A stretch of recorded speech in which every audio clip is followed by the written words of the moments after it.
En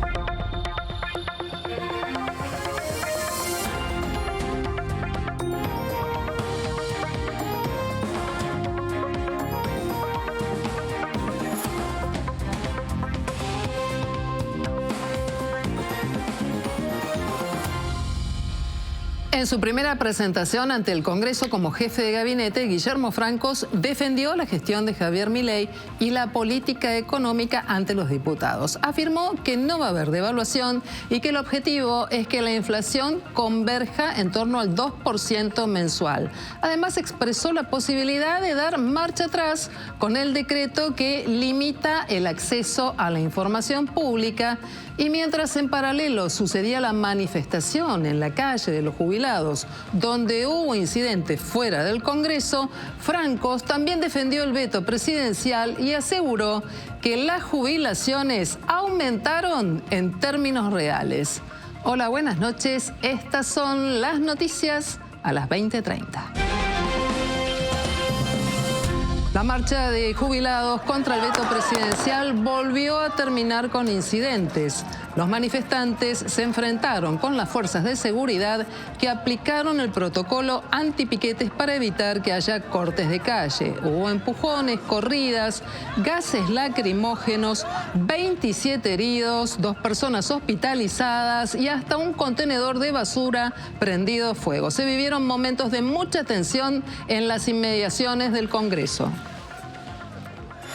Fuerte respaldo de Javier Milei a Marcos Galperín. El presidente participó hoy del anuncio de una inversión millonaria de la empresa Mercado Libre y elogió a su fundador, a quien consideró un gran benefactor. También Milei aseguró que el político no sabe cómo crear riqueza y cuando lo hace solo consigue corrupción. En instantes te contamos todos los detalles. Cayó la banda de los Bon Vivant. Los delincuentes habían realizado por lo menos 10 entraderas, entre ellas algunos famosos como Arturo Puig y a la recientemente fallecida Selva Alemán. El jefe de gobierno porteño, Jorge Macri, celebró la detención e informó que el jefe de la organización delictiva ya había sido detenido pero liberado en 2020 durante la pandemia. Además, volvió a hacer y a señalar la necesidad de una ley de reiterancia. Nuestro pedido al Congreso Nacional es una ley que tiene ya estado parlamentario, que puede ser tratada, que puede ser aprobada. Eso sería la mejor manera de terminar con el garantismo y la puerta giratoria. Lionel Scaloni ultima detalles para que la selección argentina vuelva a jugar por eliminatorias y en este caso lo haga ante Chile para la apertura de esta ventana, después contra Colombia y está todo listo. Están los jugadores, pero todavía faltan detalles para conocer el 11 inicial. Y además el capitán, ¿quién llevará la banda de Lionel Messi? Puede que sea uno de los 3 futbolistas que recibieron nominaciones al Balón de Oro. Y también Scaloni está por su terna como entrenador del año. El adiós a Selva Alemán. Sus restos descansan ya en el Panteón de Actores del Cementerio de la Chacarita. Y en el día de hoy, familiares, allegados y artistas despidieron a la actriz. La consagrada artista murió producto de un repentino infarto a los 80 años. Que ayer al mediodía Selva estaba todavía haciendo los planes para ir a trabajar a Mar del Plata el próximo verano. Es la misma sorpresa que tuvimos todos nosotros, empezando por el propio Arturo, que fue el protagonista de este episodio.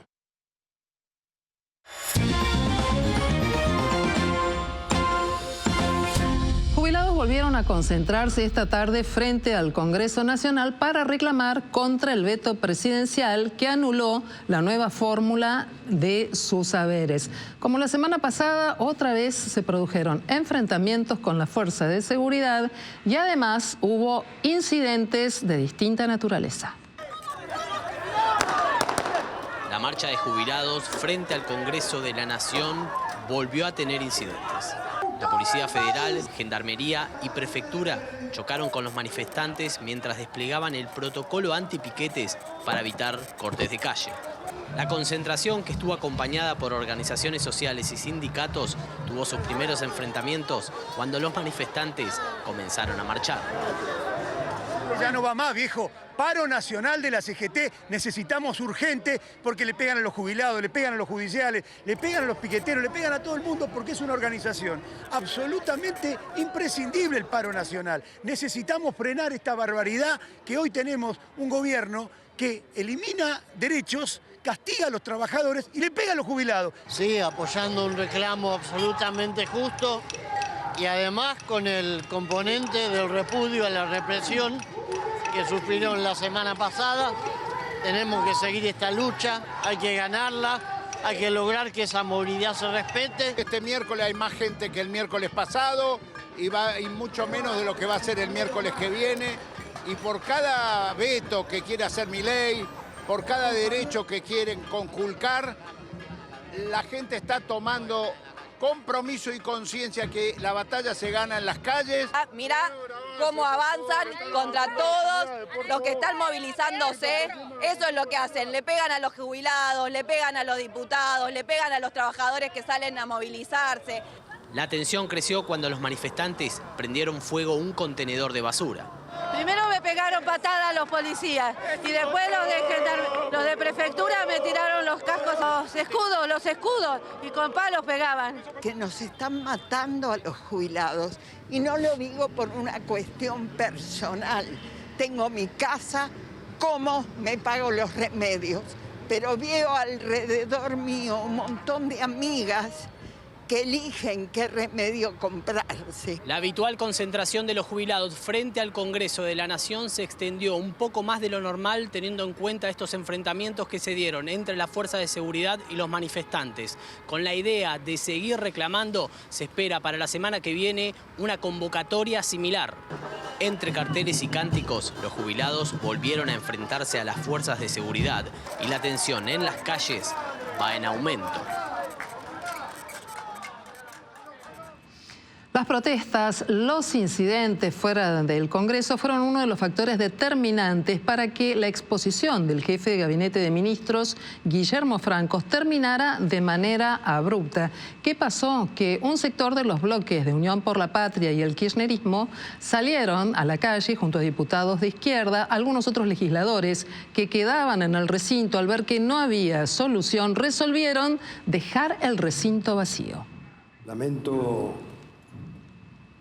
señor diputado, que hayamos terminado o hayamos dejado inconclusa esta reunión. He puesto toda la voluntad para poder contestar las preguntas, incluso del principal bloque de la oposición.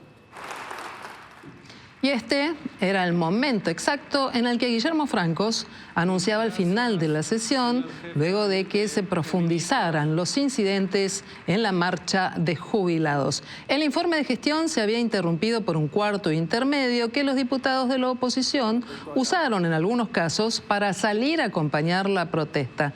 Pero luego, como te conté, unos quedaron en la calle y otros resolvieron no acompañar la disertación del jefe de gabinete. Y con casi la mitad de las bancas vacías, el funcionario dio por terminado este encuentro. Minutos antes había defendido la política previsional del gobierno y también el veto presidencial a la ley de movilidad jubilatoria.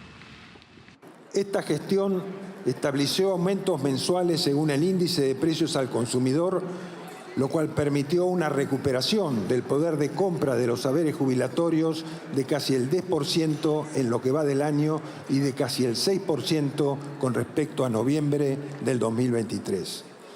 La sanción del proyecto de ley que establece modificaciones al régimen de movilidad previsional no constituye un acto maduro y responsable. Se establecen gastos exorbitantes sin su correspondiente partida presupuestaria. Se trata de un gasto que por su efecto acumulativo se incrementaría año tras año, condenando al país a más emisión, deuda, inflación y pobreza. Implicaría para su eventual cumplimiento caer en las viejas prácticas de la emisión monetaria sin respaldo, el aumento de impuestos o el endeudamiento, recetas que luego de más de 100 años de historia ya han sido probadas inconducentes. Leandro, todos estos datos y este cuadro que ha marcado el jefe de gabinete tienen que ver con lo que ocurre realmente con las jubilaciones, con la forma en la cual, también dice Franco, las jubilaciones superan hasta en un 9 y un poco más arriba todavía al crecimiento de la inflación, ¿o hay que hacer una lectura diferente? No, esta estimación que hace el gobierno tiene un truco estadístico. ¿Cuál es el truco estadístico? Toma el haber mínimo, la jubilación mínima, sin el bono. Recordemos que los jubilados cobran mes a mes un bono que es absolutamente discrecional, pero que se viene pagando desde mediados del año pasado. Entonces, si vos haces el cálculo sin el bono, es cierto que la jubilación le ganó la inflación. Ahora, si tomás en cuenta el bono, que está congelado en 70.000 pesos desde marzo, y al estar congelado con toda la inflación que hubo desde marzo, ese bono se licuó, las jubilaciones perdieron 5% en términos reales frente a la inflación si tomás en cuenta el bono y si tomás en cuenta el cálculo desde diciembre, que es el mes en el que asumió este gobierno, el gobierno de Javier Milei. Por otro lado, el presidente dice que las jubilaciones volaron en dólares, pero la verdad que todo voló en dólares en la Argentina desde diciembre del año pasado. La carne voló en dólares, es más cara en dólares, las tarifas son más caras en dólares, el transporte es más caro en dólares, los alquileres son más caros en dólares. Entonces el cálculo que hay que hacer es la jubilación en términos de poder adquisitivo, y lo cierto es que si tomamos lo que cobran de bolsillo, es decir, el mínimo más el bono, los jubilados perdieron un 5% desde diciembre hasta julio de este año. Por otro lado, el gobierno viene sosteniendo que no va a devaluar. Lo dice contra la tesis del mercado. El mercado dice es necesaria una devaluación. Lo dice el propio Cavallo. El gobierno dice no vamos a devaluar. Por el contrario, vamos a lograr que baje la inflación hasta el ritmo de devaluación del tipo de cambio oficial, el famoso crawling peg, 2% por mes. Vamos a lograr que la inflación baje hasta esa meta y luego la inflación va a seguir subiendo menos que ese 2%. Es decir, vamos a lograr que en algún momento la inflación llegue a cero. Escuchemos las palabras de Guillermo Francos. La expectativa para los meses que restan del año es una compresión de la brecha cambiaria, una baja de la tasa de inflación que se espera converja por debajo de la tasa de devaluación del crawling peg del 2%. La convergencia nominal contribuirá a que desaparezca la expectativa de devaluación en el tipo de cambio oficial. De paso, el gobierno no está pensando en ninguna devaluación por encima de la establecida en el crawling peg. Y de esta forma se espera que los bonos soberanos suban, el riesgo país baje y mejoren las condiciones de acceso al mercado voluntario de crédito internacional y motorizar el proceso de reactivación económica. Respecto a la dolarización, la destrucción del Banco Central, pregunta si era un discurso de campaña o si lo vamos a intentar de verdad. Lo vamos a intentar de verdad.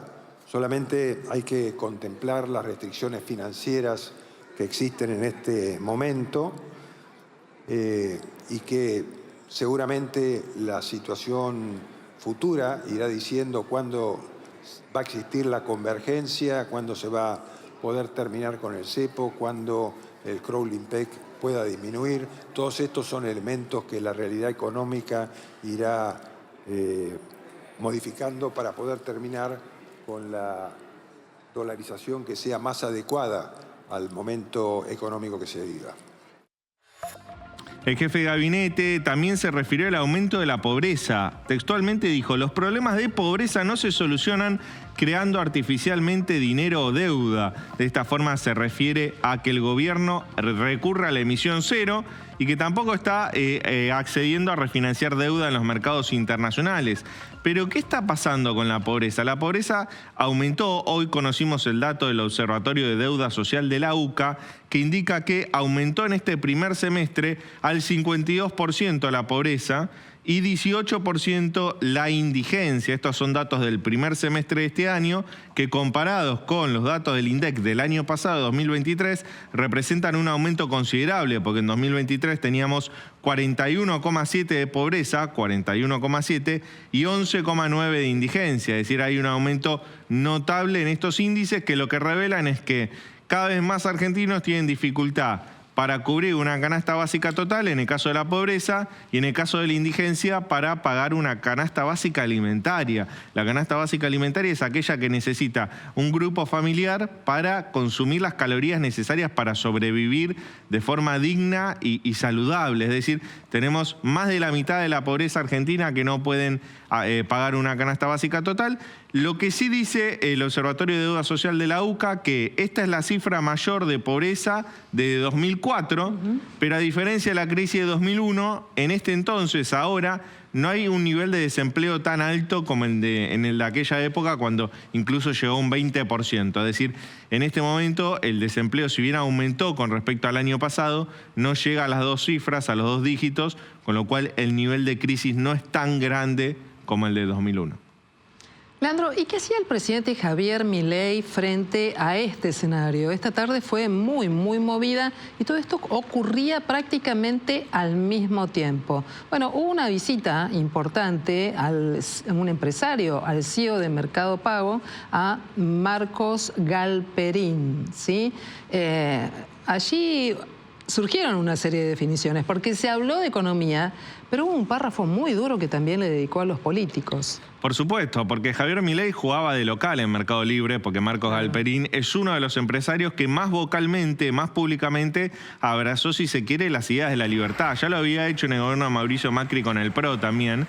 Ahora lo recibió en su sede, en su headquarters, en Saavedra, en la sede de la empresa, en un evento en el cual primero Mercado Libre anunció los resultados del último trimestre de la compañía, que fueron resultados muy buenos, y luego, cuando recibió al presidente Javier Milei, anunciaron una inversión millonaria de 75 millones de dólares para construir un centro de almacenamiento en el mercado central. Mercado Libre tiene varios centros de almacenamiento en América Latina, muchos en Brasil. Ahora va a tener uno fuerte en el mercado central en la provincia de Buenos Aires. Y en esta reunión hubo mucha sintonía. Recordemos que Galperín es muy crítico del kirchnerismo, pero también es muy crítico y está muy enfrentado a los banqueros, a la banca tradicional. Y el presidente Javier Milei le tiró varios centros en una conferencia de prensa, en un discurso que dio. Le tiró varios centros a Marcos Galperín, incluso lo llamó un benefactor más que un empresario, un benefactor que crea riqueza y que crea empleo. El tema es que el único que puede generar riqueza en este país y en el mundo entero es el empresario, no el político. El político no sabe cómo crear riqueza ni tiene los incentivos adecuados para hacerlo. Y cuando lo quiere hacer, lo único que genera es corrupción. Un empresario exitoso es un benefactor social, porque si está ganando dinero quiere decir que le arregló algún problema a la gente, y ese tipo merece ser ponderado. Y cuanto más gana, es porque le arregló la vida a muchísimas personas. De hecho, en la reunión previa, cuando uno ve los números que muestra la compañía, verdaderamente quiero agradecer, porque Marcos y todo tu equipo son grandes benefactores sociales, porque le están arreglando la vida no solo a un montón de argentinos, sino a un montón de personas en todo el continente, así es que gracias.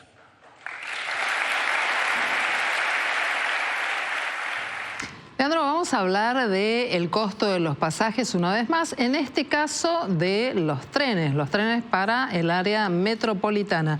¿Hay aumentos también en este campo? Sí, se vienen los aumentos en los trenes que son de jurisdicción nacional. Estos aumentos los decide la Secretaría de Transporte del Gobierno Nacional, del gobierno de Javier Milei, y se vienen los aumentos para el 16 de septiembre, el lunes 16 de septiembre, es decir, a mediados de mes, ya quedan poquitos días, aumentan los boletos un 40% y la tarifa mínima pasará a ser de 280 pesos. Estos son para los trenes en el AMBA, justamente de jurisdicción nacional, así que todos los trabajadores a partir del lunes 16 de septiembre van a ver reflejado este aumento en el boleto de sus tarifas. Muchos de ellos toman un tren para venir a la ciudad de Buenos Aires, luego toman un subte o un colectivo, 2 o 3 transportes. Por lo menos la red SUBE se mantiene dentro de la ciudad de Buenos Aires, pero no deja de ser un impacto fuerte en las tarifas, justo un tema que estuvo en la campaña del año pasado. Recordás los carteles dentro de las estaciones que el masismo ponía para advertirle a los usuarios que se venía un tarifazo. Bueno, finalmente el tarifazo llega. No es el único tarifazo, porque se están corrigiendo muchos precios relativos en la economía. Esto viene de la mano también de aumentos de tarifa, de luz, de gas, de electricidad, también de los combustibles, pero no deja de golpear el bolsillo de los trabajadores y los vulnerables, los que menos tienen.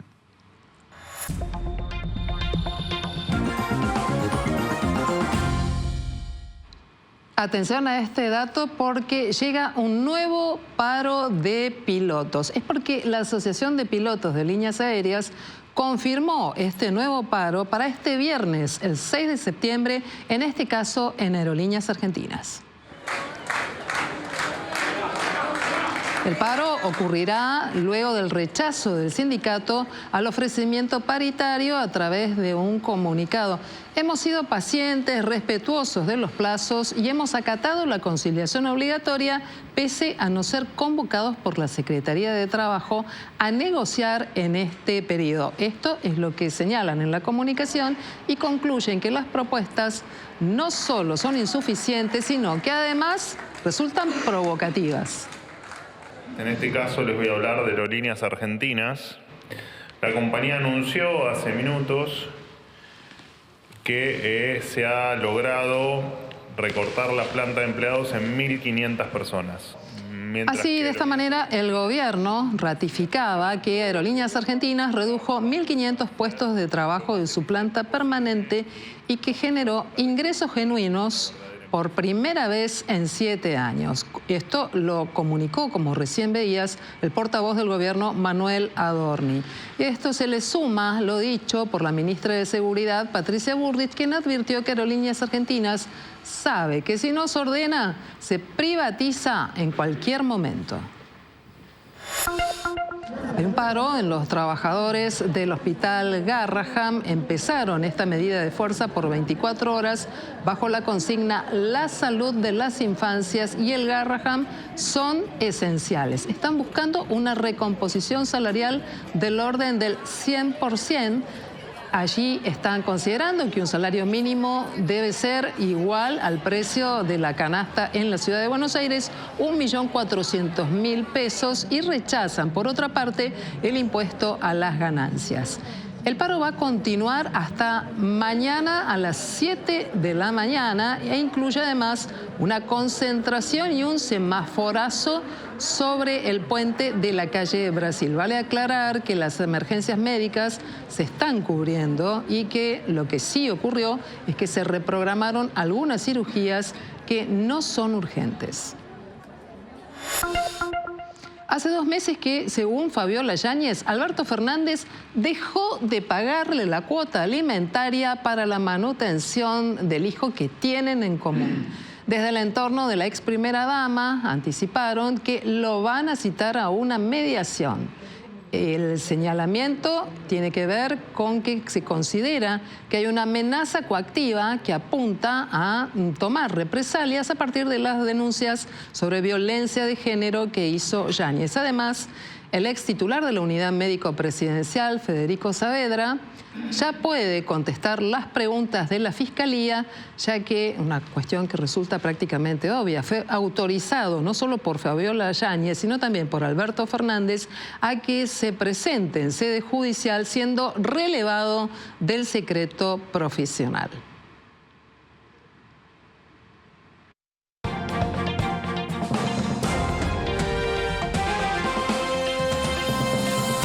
La selección argentina ultima detalles para enfrentar mañana a Chile por el gran partido que dará inicio a esta ventana de eliminatorias hacia el Mundial 2026. Así entrenan los muchachos, así de tranquilos, con esa calma, y también el entrenador, el cuerpo técnico, todos piensan en lo que será el 11 inicial. Puede no variar en base a lo que se trabajó en la semana, pero se vio que Nicolás Otamendi puede ganarse un lugar entre los 11 titulares, mientras que también ocuparía la banda de capitán. Del lado del lateral izquierdo, estará Lisandro Martínez como sorpresa, algo que muchos no esperaban, porque últimamente está oficiando de segundo central este futbolista polifacético que de mitad de cancha para atrás, salvo atajar y falta confirmarse, puede hacer cualquier cosa. Hubo festejos también en el predio de Ezeiza porque se dieron a conocer los convocados al Balón de Oro y hay 4 argentinos en diferentes categorías. Al mejor futbolista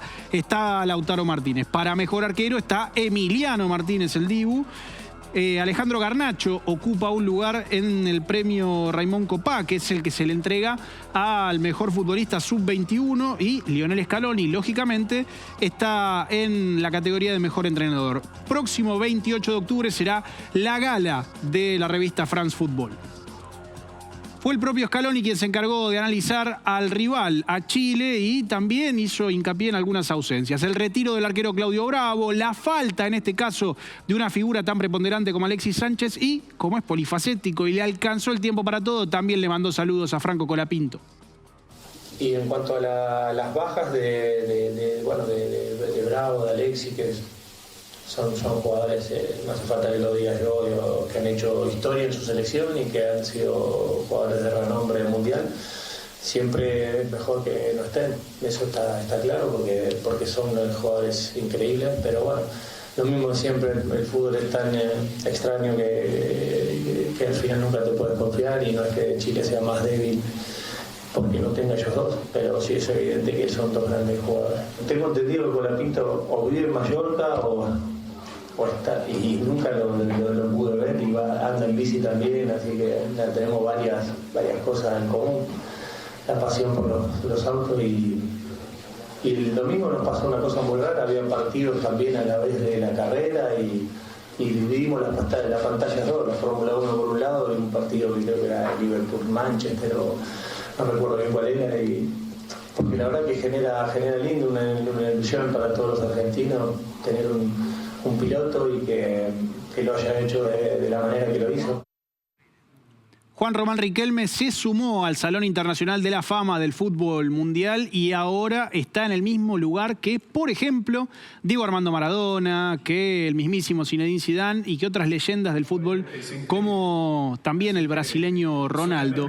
El futbolista que supo vestir la camiseta de Boca, del Villarreal, del Barcelona y también de Argentinos Juniors, recibió el premio, muy pero muy emocionado, tuvo su gala de homenaje y también se acordó de todos los argentinos, en especial de los hinchas de Boca, club que hoy en día preside, pero que lo tuvo como figura, como hincha y también como ganador de absolutamente todo. Yo soñaba ser futbolista de chiquito. A ver, le quería comprar la casa a mi mamá. Es lo único que quería de chiquito. Que estés en otro país y la gente sepa tu nombre es increíble. Así que solamente decirle gracias. He disfrutado mucho de esta fiesta, de esta noche. Tengo a mi hermano por ahí que debe estar contento. Y mi mamá también. Buenas noches, felicidades, muchas gracias.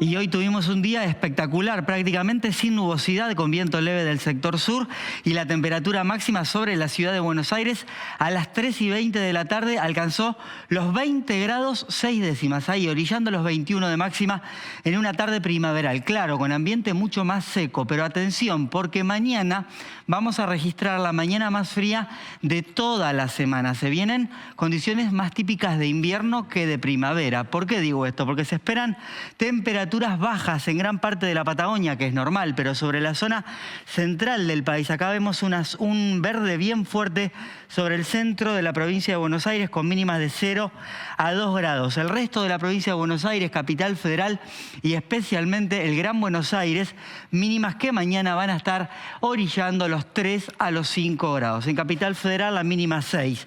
Y en el norte del país una mañana mucho más fresca respecto de lo que venían teniendo días previos. Y ya a partir partir del viernes el viento norte va a dejar un paulatino aumento de las marcas térmicas, especialmente desde el fin de semana.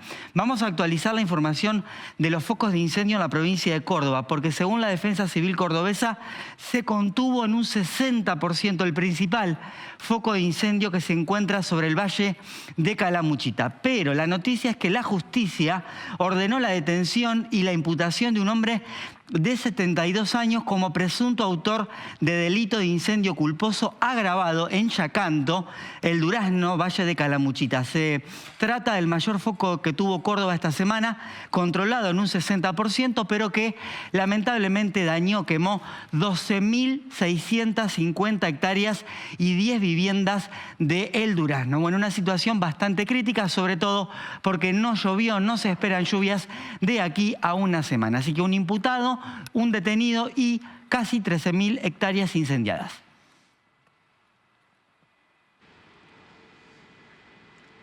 Selva Alemán recibió su último adiós. Hasta el mediodía, familiares y amigos la despidieron en el barrio de Villa Crespo y luego su cuerpo fue llevado al cementerio de La Chacarita, donde ya descansa en el panteón de la Asociación Argentina de Actores. Productores teatrales, productores de televisión, compañeros de actuación, tanto de la actriz como de Arturo Puig, con quien tuvo una pareja a lo largo de 50 años, mostraron su acompañamiento, su afecto y todo el cariño hacia Selva Alemán. ¿Cuál es el delito? Que ayer al mediodía Selva estaba todavía haciendo los planes para ir a trabajar a Mar del Plata el próximo verano. Es la misma sorpresa que tuvimos todos nosotros, empezando por el propio Arturo, que fue el protagonista de este episodio. Arturo, hay momentos que está más tranquilo y hay momentos que está muy emocionado. Pero bueno, es algo que va a transitar y vamos a estar para acompañarlo todos y va a salir adelante. Estaban planificando para Mar del Plata, ya tenían una obra para ir a Mar del Plata y estaban muy contentos los dos con esa posibilidad. Mi primer gran amiga, así que ha sido un golpe bastante duro para mí. Y estoy con oxígeno también, con problemas de POC. Era una persona deliciosa y exquisita y una artista maravillosa. Estamos todos muy conmocionados. Despedirla a Selva es despedir un pedacito nuestro también. Un pedacito importante de tanta ilusión, de tanto trabajo y de tanta vocación puesta al mejor servicio que tuvimos. Selva fue realmente una pionera en eso, una excelente compañera y una bellísima actriz. Cuando volvamos de la pausa, vamos a seguir compartiendo información. Esta pregunta, ¿qué hacemos con los delincuentes que repiten regularmente en ciclos esos delitos que tienen que ver con los robos, ataques a personas? ¿Es necesaria la ley de reiterancia y por qué?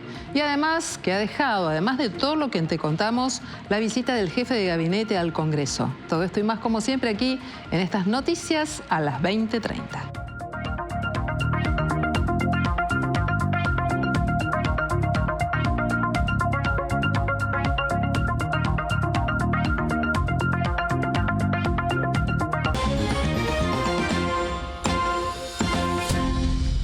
Porteño anunció que se desbarató la banda de los Bon Vivant, que son delincuentes que habían realizado por lo menos 10 entregas, entre ellas algunos famosos como Arturo Puig y a Selva Alemán.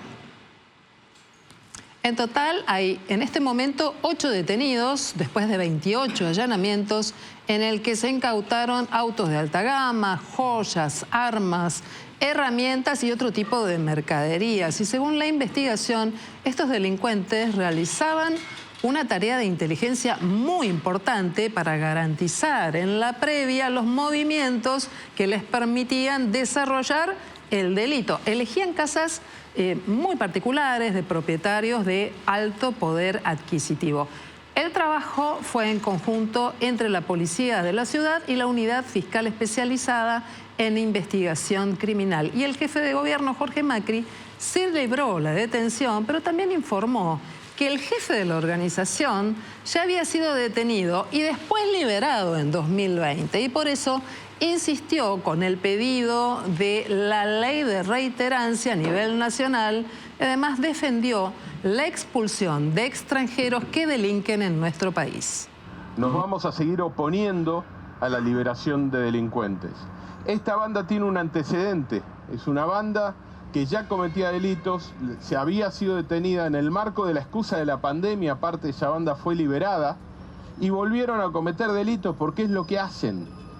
De eso viven, están en la vereda de enfrente, quieren generar el mal, si lastiman, si generan daño, no les importa. Todos los extranjeros que quieran venir a hacer grande este país y a trabajar son bienvenidos, siempre ha sido así, mi viejo vino así, a construir su porvenir. Lo que no vamos a tolerar es que vengan a delinquir.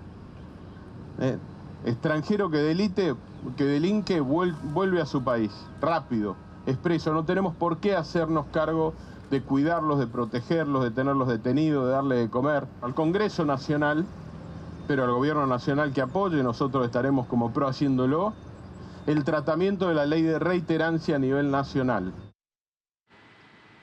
Bueno, allí teníamos al jefe de gobierno, a Jorge Macri, con estas ideas centrales. Por un lado, el pedido de sanción de ley de reiterancia y por el otro, la expulsión de extranjeros que delinquen. Esta noche invitamos al ex juez Eduardo Gerón, que es abogado penalista además, para hablar de estos temas que siempre son muy sensibles. Hola, doctor Gerón, buenas noches. Qué gusto saludarlo. ¿Cómo está usted? Igualmente, Silvina, muy buenas noches. Bien. El gusto es mío también. Gracias. Recién lo escuchábamos a Jorge Macri. ¿De qué hablamos cuando hablamos de una ley de reiterancia? ¿De qué se trata esto? Bueno, hay que explicar para que se entienda qué es la reiterancia. Y en este aspecto hay que diferenciarlo con la reincidencia. Una persona, vamos a decirlo claramente, comete un delito.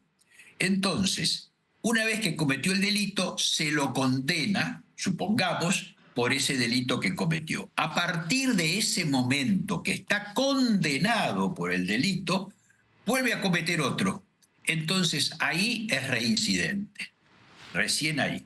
Ahora, como sabemos todos, para que se llegue a una condena por un delito pasa mucho tiempo. Por lo general, ese delincuente espera el fallo en libertad. Y mientras está en libertad, muchas veces vuelve a cometer otros delitos. Y estaba beneficiado porque entonces no se lo consideraba reincidente. Ahora, la reiterancia es esto. Una persona comete un delito y sin esperar que se lo condene al día siguiente, una semana después, 3 meses después o cuando sea, vuelve a cometer otro delito. Entonces ahí no es reincidente porque no tiene una condena anterior, pero sí es reiterante. ¿Y qué ocurre ahí entonces? Entonces, precisamente el cambio que hay ahora es en cuanto a las libertades. ¿Por qué? Como les decía, si antes no era reincidente, estaba en libertad y el hombre, lo veíamos todos los días en los medios, que entraban y salían, tenía 8 entradas, volvía a salir, lo detenían hoy, lo detenían el mes que viene, y siempre salía porque los jueces no lo ponían preso. Ahora, estos jueces facilistas van a encontrar un escollo para poner en libertad en forma indiscriminada a un delincuente, que es: señor, no es necesario que esté condenado, basta que tenga un proceso, una denuncia en trámite. Si vuelve a cometer otro hecho, entonces en ese caso, señor, nosotros lo que tenemos que presumir es que ese delincuente que ya delinquió 2 veces, aunque no esté condenado, se va a fugar, porque precisamente es una persona que está viviendo del delito, no va a comparecer. Entonces, señor juez, póngalo preso sin esperar la condena para evitar que esa persona se fugue y para evitar que siga realmente molestando y jorobando y delinquiendo a la sociedad. Ahora, esto es un cambio realmente beneficioso. También sabemos que no se puede tener detenida a una persona, lo marca la ley, por tiempo indeterminado, ¿verdad? Entonces, ¿cómo hacemos para que se pueda dar este proceso de cumplir con la reiterancia. No es una ley nacional, tenemos una ley local aquí en la ciudad de Buenos Aires. Y por el otro lado, cumplamos también con esta cuestión que es importante, de que las personas no pueden estar detenidas sin condena, doctor. Bueno, ahí hay dos cosas y me parece muy interesante la pregunta, Silvina. ¿Por qué? Porque, por un lado, no es posible que haya procesos que no tengan sentencia. Claro. No se justifica. La justicia debe dar fallos en tiempo oportuno. Si estamos dando fallos, como muchas veces sucede, con hechos de hace 10, 12 años, y bueno, allí no existe una actuación judicial que a la ciudadanía le responda. Entonces, no es posible, como bien lo dijiste, que una persona esté detenida sin una condena por tiempo indeterminado. Pero precisamente lo que se requiere es que los jueces dicten las sentencias en tiempo oportuno. Y por otra parte, también es cierto que esta ley sobre la reiterancia solamente rige en la ciudad de Buenos Aires. Claro. Pero también es cierto que en el Congreso de la Nación hay un proyecto para que esto que rige en la ciudad de Buenos Aires también rija en todo el país respecto de algunas circunstancias de fuga. Y hay algunas cosas que hay que decir. A ver.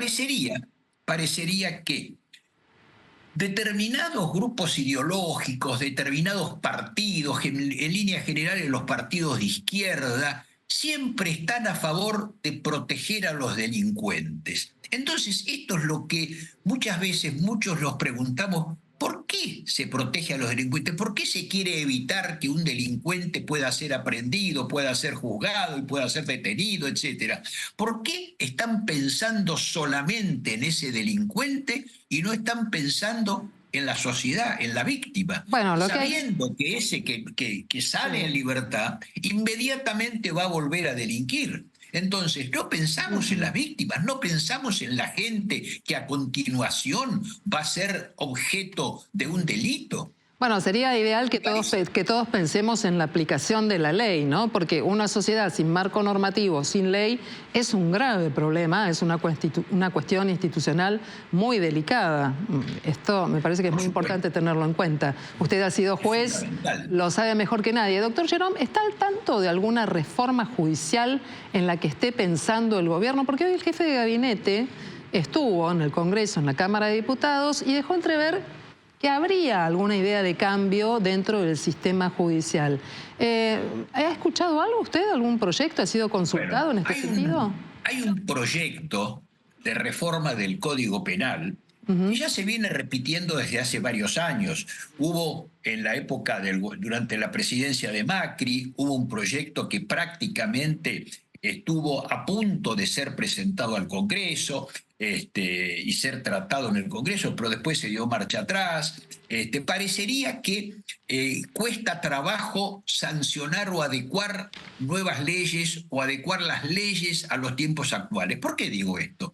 Porque, por ejemplo, cuando nosotros vemos los delitos más urticantes para el ciudadano, que son los delitos, no pasa nada, doctor. Son los delitos que llevan a la corrupción, que son los delitos por los que la ciudadanía está expectante permanentemente. Entonces, en ese caso, las penas que castigan esos delitos son terriblemente bajas. No es posible que penas por peculado, penas por corrupción tengan realmente penas que son mínimas y que permiten que tengan el proceso en libertad, etc. No, eso es lo que los proyectos de reforma del Código Penal están cambiando. Y me parece muy importante que realmente se cambien esas penas, porque la ciudadanía está esperando que los responsables de delitos contra el Estado, o sea, contra todos nosotros, tengan un castigo digno, ¿no? No es posible que tengan penas a lo mejor delitos que tengan penas de hasta 2 años en suspenso, 3 años en suspenso, y se beneficien cuando los hechos que son hechos que realmente denigran al funcionario público. Muy bien, doctor. Así que me parece que hay que cambiar eso. Vamos a ver cómo se da entonces el debate en el Congreso. Hoy fue un día muy movido, mañana puede traer novedades también. Veremos si finalmente este tipo de leyes encuentran la posibilidad de ser abordada por los legisladores. Es el doctor Eduardo Gerón, abogado penalista, ha sido juez de la Nación y esta noche nos ayudó a pensar este tema, delicado por cierto, como es el de la reiterancia. Muchísimas gracias y buenas noches. A ustedes, Silvina. Hasta la próxima vez. Leandro, por estas horas conocimos una información que hablaba de la pista o la supuesta existencia de cuentas que moverían fondos en la Argentina para la organización terrorista Hezbollah. Bueno, es un dato muy fuerte. ¿Hay elementos concretos que permitan avanzar en esta línea? Sí, Silvina, la Unidad de Información Financiera, la UIF, informó y confirmó en realidad que congeló una serie de cuentas pertenecientes a un colombiano nacionalizado argentino que vive en Córdoba, en la provincia de Córdoba. ¿Qué pasó con esta persona? Hace 1 año y medio viene haciendo transferencias con una billetera virtual, transferencias de criptomonedas por alrededor de 17.000 millones de pesos, perdón, 1.700 millones de pesos, que vendría a ser al tipo de cambio MEP alrededor de $1,5 millones, a una cuenta de un sirio que la cuenta está radicada en Brasil. Ese sirio es integrante de Hezbollah, o por lo menos es uno de los financistas de Hezbollah, está en las listas negras de los Estados Unidos como un financista del terrorismo. Entonces, ¿qué pasó? La Unidad de Información Financiera detectó estas operaciones sospechosas cuando saltaron los reportes de operaciones sospechosas y decidió congelar las cuentas de este colombiano que vive en Córdoba, en la provincia de Córdoba. El sirio no tiene actividad económica en la Argentina ni tampoco cuentas bancarias o en billeteras virtuales, solo el colombiano. ¿Qué aclaró la Unidad de Información Financiera?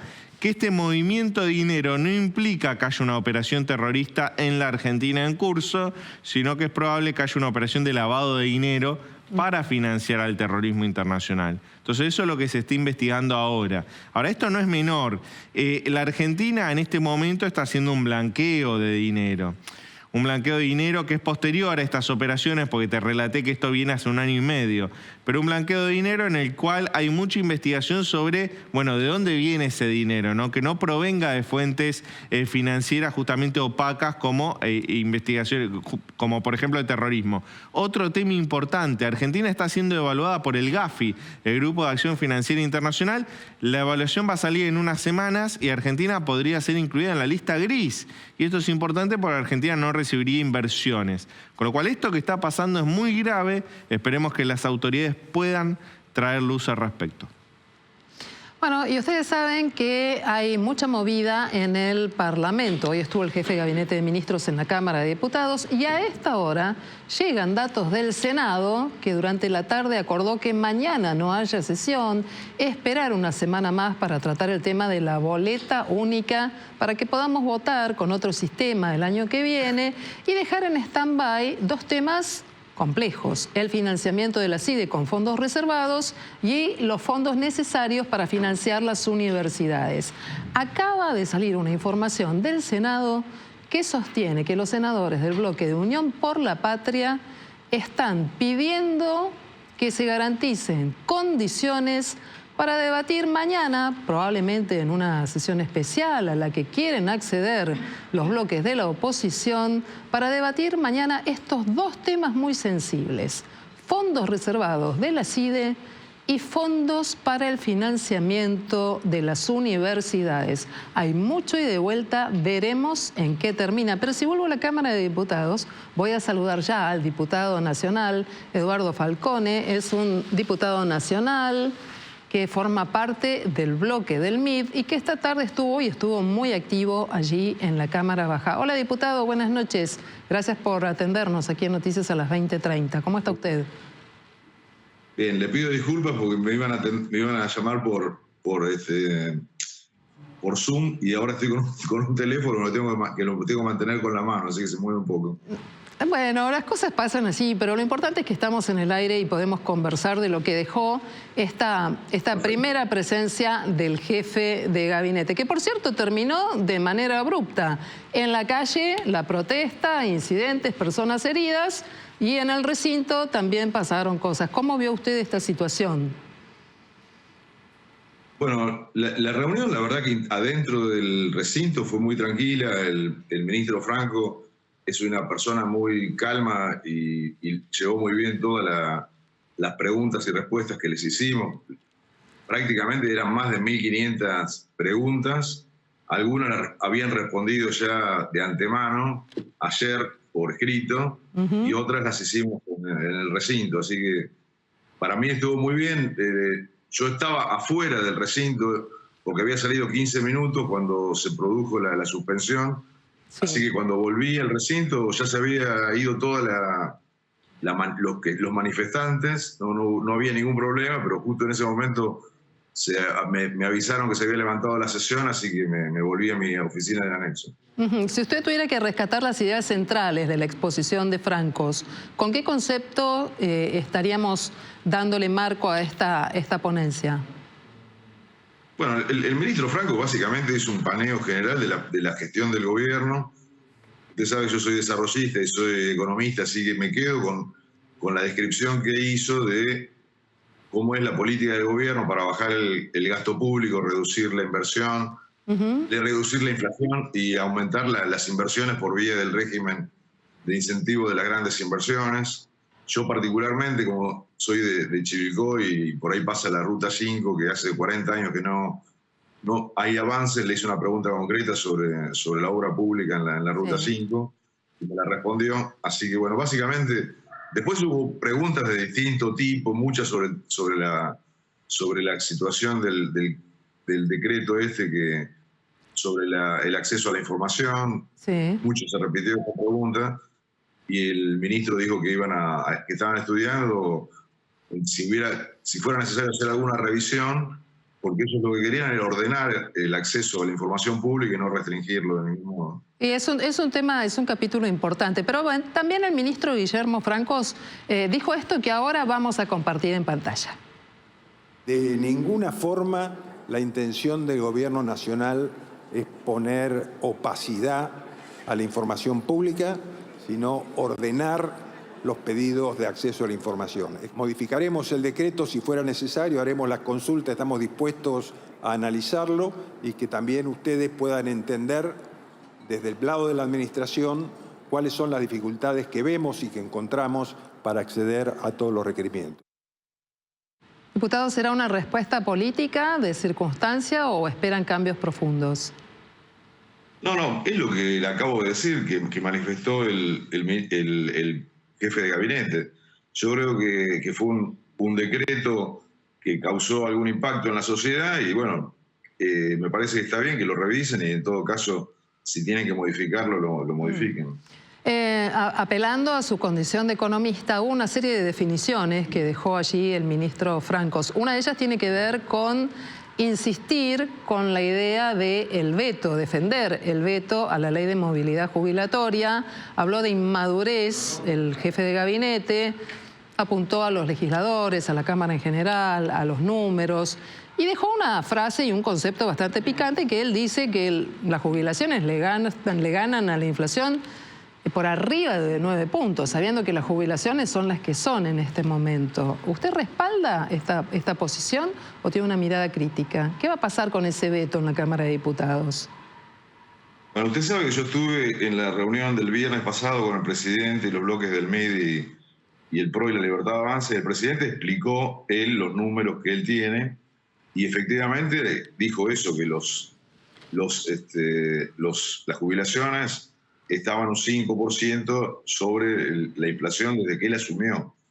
Obviamente que hay algunas cuestiones técnicas que en ese momento estaban en los salarios y las jubilaciones muy bajas, pero básicamente a lo que usted me pregunta, yo creo que la solución de los jubilados, lamentablemente, hace falta que la economía se reactive, que se aumenten los salarios, que haya más trabajadores registrados.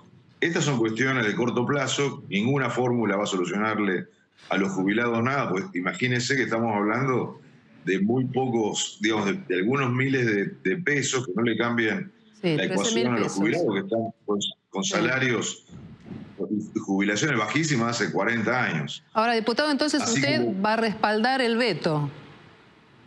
Yo lo que le quería explicar es que nosotros, el MID, lo que propuso es que de las 4 ítems que el gobierno va a vetar, que tiene la ley que se aprobó en el Senado, hay uno que es el del 8,10% de empalme de las jubilaciones de enero, que nosotros propusimos que eso sí lo dé el gobierno, porque realmente si la inflación fue del 20% y el gobierno pone esta fórmula que es buena, la fórmula actual, porque mejora la fórmula anterior, solamente da el 12,5%, bueno, falta un 8%. Entonces nosotros lo que propusimos es que lo hicieran del modo que lo pueda financiar el fisco. El PRO dio una solución parecida y usted vio que tanto en el Senado como hay algunos titulares que salieron en los diarios, en los medios, que el gobierno está estudiando una recomposición de ese importe.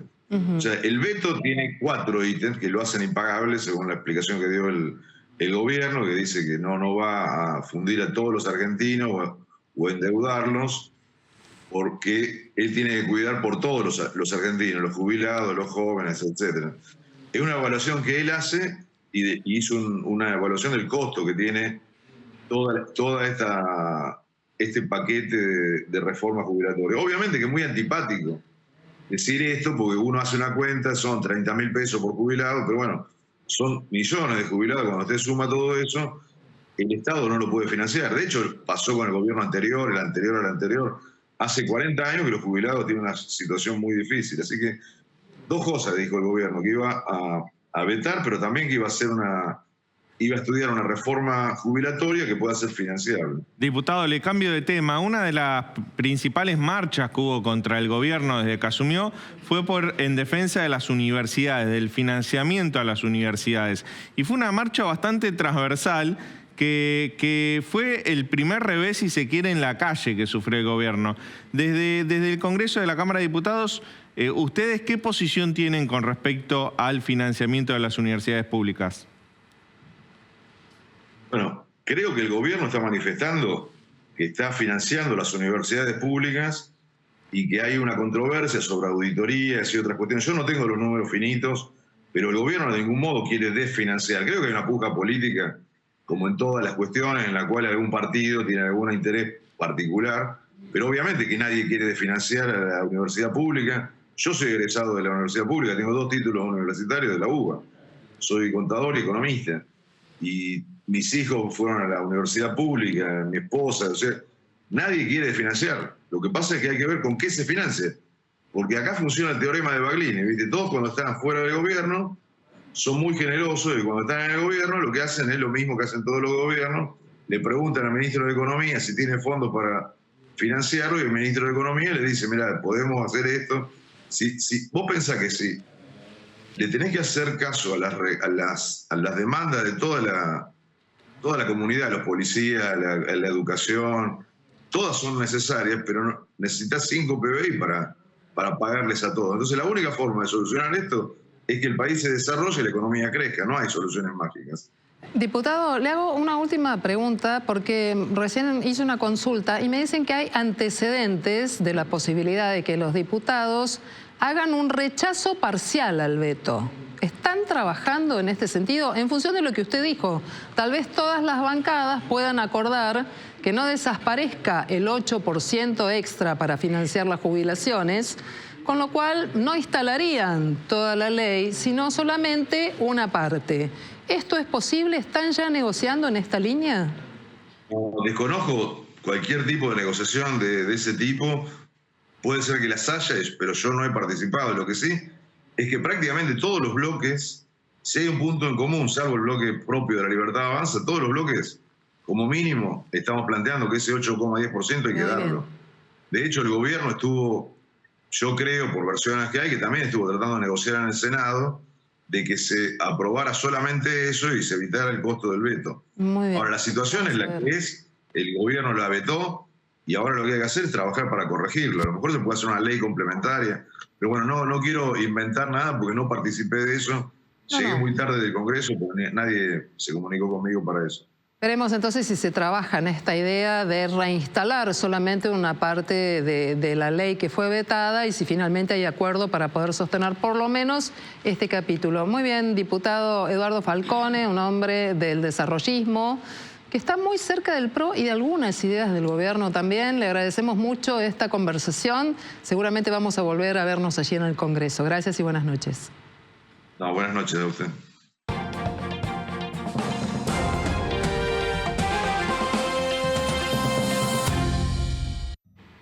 Tiroteo en la escuela secundaria Apalache, ubicada en Winder, Georgia, en los Estados Unidos, dejó por lo menos 4 muertos, 2 profesores y 2 estudiantes, pero además 9 personas heridas que fueron trasladadas a hospitales cercanos. Esto lo informaron las autoridades locales.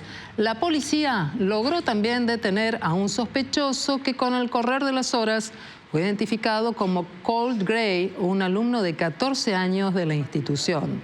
Los agentes de seguridad llegaron a los pocos minutos e identificaron al presunto tirador, quien se entregó sin resistencias. Un ciudadano estadounidense fue secuestrado por el gobierno de Nicolás Maduro en el marco de la feroz cacería lanzada tras el fraude electoral del pasado 28 de julio. 4 funcionarios norteamericanos indicaron que se trata de un marinero de la Armada de los Estados Unidos, quien fue detenido el 30 de agosto en Caracas. Uno de los funcionarios dijo que fue arrestado por el Servicio de Inteligencia venezolano. La Marina está investigando esto y trabajando en estrecha colaboración con el Departamento de Estado, lo afirmó uno de los funcionarios. El partido oficialista boliviano Movimiento al Socialismo, afín a las ideas del expresidente Evo Morales, expulsó al presidente actual del país, Luis Arce.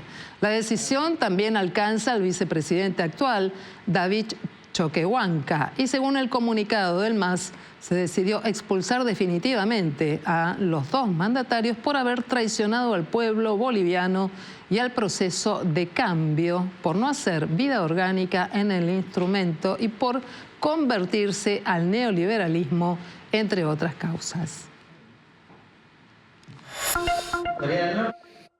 En julio como en agosto, fuertes lluvias e inundaciones históricas. Se desconoce todavía el número final de víctimas, pero la noticia de estos días es que el gobierno o el régimen de Corea del Norte ejecutó a un grupo de funcionarios tras estas inundaciones. La depuración de responsabilidades por las supuestas negligencias políticas en partes de las provincias del centro y del norte de Corea del Norte tras las inundaciones históricas han saldado con la ejecución de un grupo de funcionarios según investigaciones realizadas desde Corea del Sur. El dirigente norcoreano Kim Jong-un amenazó con más castigos a autoridades tras los estragos provocados por el temporal sobre el norte de ese país. Hay al menos 400 personas que se encuentran desaparecidas tras estas inundaciones.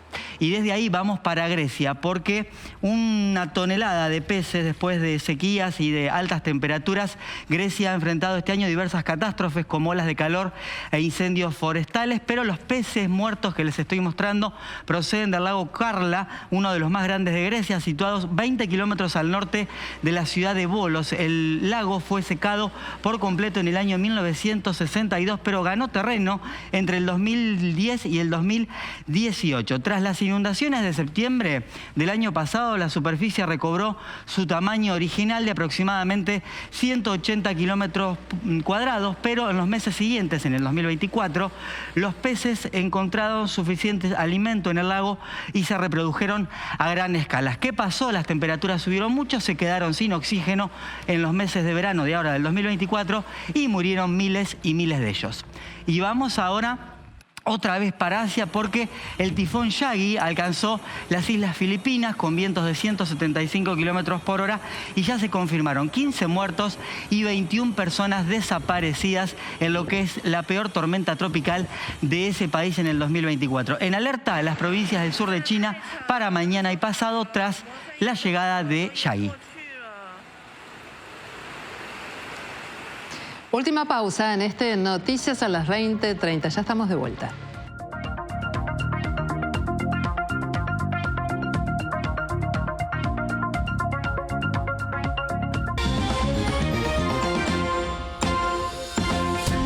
Juan Cruz, ¿cómo les está yendo a los deportistas argentinos en esta otra instancia que es muy importante y muy destacada, que son los Juegos Paralímpicos 2024? ¿Nos contás?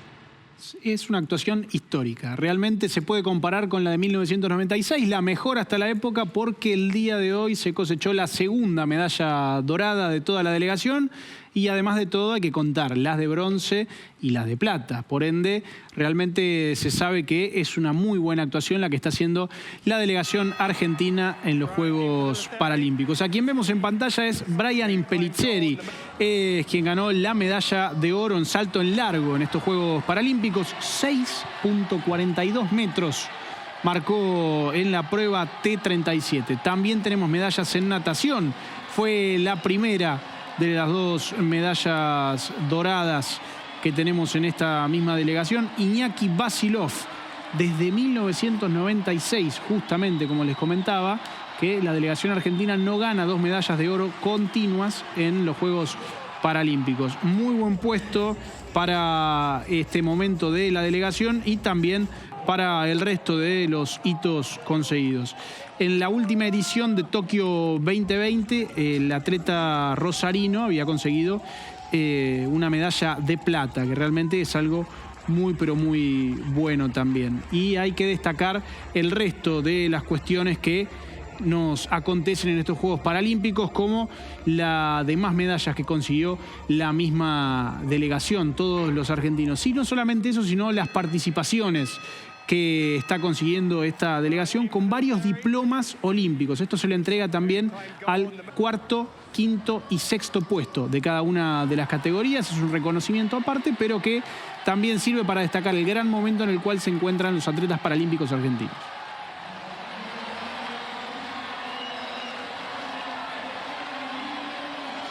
Nacho, ¿nos contás qué va a pasar con el tiempo?